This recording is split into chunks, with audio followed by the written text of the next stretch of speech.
Bismillah.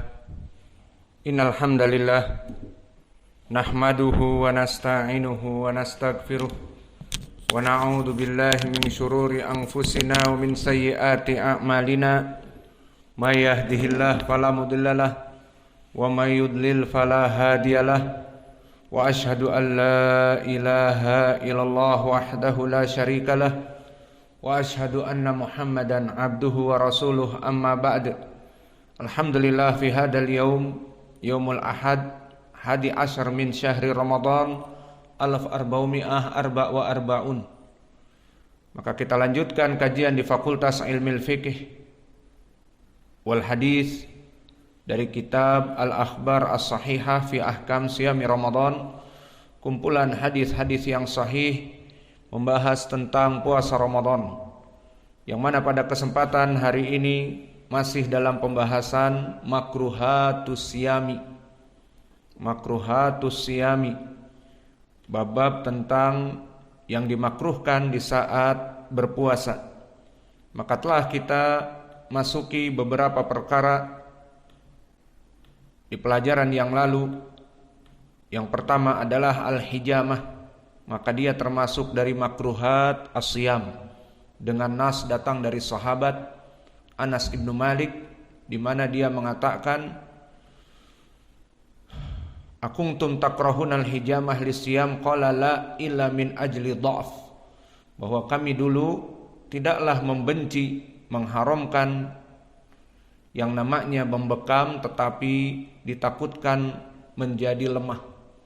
Dan yang kedua, al-madmadah wal istinsyaq fil mubalaghah, di dalam wudu berijtihad untuk memasukkan air ke hidung dan memasukkan air ke mulut, maka di sini al-mubalaghah dihindari. Dan pendalilannya seperti hadis yang di dalam matan dan di riwayat Abul Bashar Ad-Dullabi atau Abul Bishr Ad-Dullabi, yang disebutkan dengan lafaz asbigil wudu wa khalil bainal asabi wa balik fil madmadah wal istinsyaq illa an takuna shaiman. Dan juga masuk kepadanya al madmadah min babil aula, selama al istinsyaq dimakruhkan maka min babil aula al madmadah, karena al madmadah kumur-kumur lebih membahayakan, bisa masuk langsung kepada mulut dan terminum, daripada hanya sekedar al-istinsyaq, menarik air kepada hidung. Dan perkara yang keempat dari perkara yang makruh adalah takhirul iftar, mengakhirkan dari berbuka puasa. Ini adalah perkara yang keempat min makruhatis siyam. Maka bagaimana gambarannya? Sering kita jelaskan bahwa perkara mengundurkan berbuka puasa adalah perkara yang bukan dari sunnah. Maksudnya bagaimana gambarannya? Di sini kita jelaskan gambarannya sampai dia menjadi hukumnya makruh. Suratuhu an yuakhira as-saim al-iftara wa qad sami'an nida au gharabati syams bila udrin. Maknanya seseorang sengaja mengakhir-akhirkan, mengulur-ulurkan waktu berbuka, padahal dia telah mendengar adzan ataupun telah masuk asyams di cakrawala di ufuk barat. Maka ini dia yang diinginkan dengan makruh. Memang ada yang seperti ini, ada orang yang tidak normal tentunya, yang memandang bahwa orang-orang yang buru-buru berbuka puasa itu imannya pas-pasan. Misalnya berkata seperti itu. Kenapa? Dia beribadah puasa, diberikan untuk Allah lapar dan minum, pas baru bunyi sirine, wih, wah langsung senang makan, minum. Mana kecintaan kepada Allah? Orang yang benar-benar cinta kepada Zat yang menciptakannya dan memberikan rizki kepadanya, tambah sedikit. Sehingga diakhirkan. Sehingga orang pada sholat maghrib, dia belum berbuka.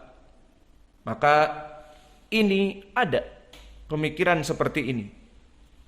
Dan pemikiran-pemikiran seperti ini mereka yang mengambil thariqah jelas mereka bukan dari sunnah, difikirnya dengan menambah dari apa yang dianggap itu adalah baik dari dirinya, itulah yang terbaik. Sehingga didapati, dan ini real, dari beberapa mereka yang dianggap sebagai waliullah dan sebagainya, maka mereka tidaklah berbuka kecuali setelah sholat tarawih dan sebagainya.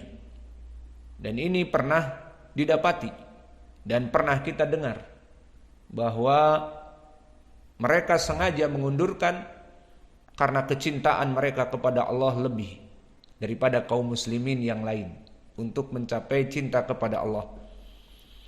Maka jelas ini adalah perkara dari syaitan yang mana ada mafi net, oke. Mafsul. Mafi internet mai, oke. Kamal.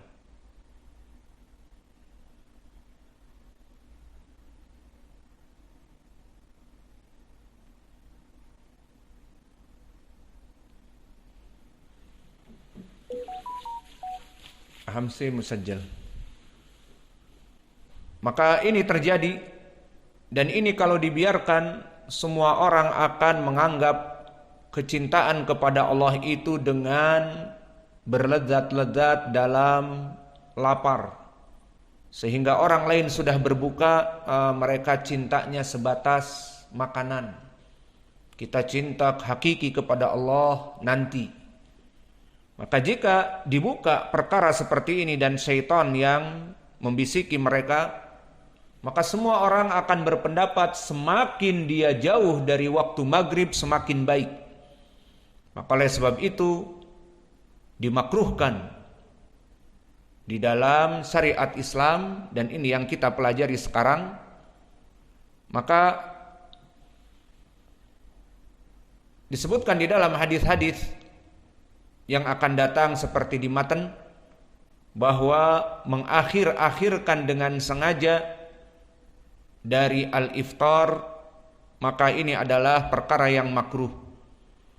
Dan wajib dalalah dari dua perkara. Pertama, tasbihan bil Yahud, karena mereka orang-orang Yahud mengakhirkan sampai terbitnya bintang-bintang. Maka ini sebab yang pertama. Dan yang kedua, dari segi hukum al-makruh muqabil as-sunnah, bahwa definisi dari makruh itu lawannya daripada as-sunnah. Maka telah ditetapkan di dalam hadis, dari sunnah adalah ta'jilul iftar, maka makruh mereka yang mengakhirkan iftar. Dari bab inilah kenapa kita menjadikan takhirul iftar sebagai perkara yang dimakruhkan. Pertama, tasbihan lil yahud wa nasara kadalik, wa amru tsani muqabil dari definisi as-sunnah, bahwa definisi as-sunnah lawannya adalah makruh. Maka jika bersegera untuk melaksanakan iftar disunnahkan, maka mengakhirkannya dia menjadi makruh. Adapun wajah pendalilan di dalam permasalahan ini, beristidlal penulis dengan hadis, yang mana hadis ini datang dari berbagai sahabat, di antaranya hadis yang Diriwayatkan oleh Imam Abi Daud, Sulaiman ibnul Ash'ath As-Sijistani rahimahullah, haddatsana Wahab ibnu Baqiyah an Khalid an Muhammad ibni Amr an Abi Salamah an Abi Hurairah. Muttasil. Qala Rasulullah sallallahu alaihi wa ala alihi wasallam, la yazaluddin zahiran ma ajjalun nas al-fitra li'anna al-yahuda wan nasara yuakhirun. Maka makna dari hadis ini bahwa akan terus menerus agama Islam ini dalam keadaan zahiran. Makna zahiran huna baik dari segi menyelisihi agama yang lain, itu maknanya. Karena di dalam syariat Islam ini banyak persamaan dengan ibadah yang lain seperti sholat. Mereka pun Yahud wa Nasara melaksanakan sholat. Dan puasa, mereka pun Yahud wa Nasara, al-Yahud wa Nasara melaksanakan puasa. Seperti di dalam ayat, kutiba alaikumus syiyam kama kutiba alal ladina min qablikum la'allakum tattaqun. Maka diwajibkan puasa atas kamu kaum muslimin dan kepada kaum sebelum kaum muslimin. Namun di sana ada penjeda. Di antaranya dengan mereka tidak melaksanakan sahur dan kaum muslimin melaksanakan sahur, seperti di keutamaan sahur yang terdahulu. Dan yang kedua, mereka mengakhirkan iftar dan kaum muslimin disuruh menyegerakan iftar. Mendengar adzan langsung berbuka. Melihat ghurubati syams langsung berbuka, tidak mengakhirkan. Ini yang diinginkan dengan inna dina la tazalu aw la yazalu zahiran, bahwa agama Islam itu dalam keadaan terus menjadi baik di saat menjadi penjeda dari agama yang lainnya, di saat tidak sama dengan agama yang lainnya. Maka oleh sebab itu dari beberapa sunnah-sunnah, bahkan dalam salat kita diperintahkan untuk menyelisihi al-Yahud wan Nasara. Maka di antaranya seperti hadis yang telah kita lewati, bahwa seluruh al-anbiya dari Ibni Abbas umirna au amara kullul anbiya untuk melaksanakan sedekap. Akhada yadul yumna ala al-yusra, untuk menyimpan tangan kiri dipegang oleh tangan kanan di atas dada. Dan kelompok al-Yahud, mereka dohirnya salat dalam keadaan isbal, meluruskan tangan. Dan ini yang diikuti oleh orang-orang Syiah Ar-Rafidah. Dan kami banyak mempersaksikan di Yaman. Pertama datang kita kaget, Allahu Akbar. Ini kapan ngangkat mereka tangan? Padahal sudah takbir dari tadi. Ya memang seperti itu. Allahu Akbar disimpan. Sampai ruku, Allahu Akbar ruku. Maka di sini penjeda antara salat kaum muslimin dengan mereka. Dan begitupun di dalam hadis Syaddad ibnu Aus yang diriwayatkan oleh Imam Abi Daud, khaliful Yahud wan Nasara sallu fi ni'alikum, khaliful Yahud wan Nasara. Maka selisihilah al-Yahud, di riwayat An-Nasa'i wan Nasara, yang mana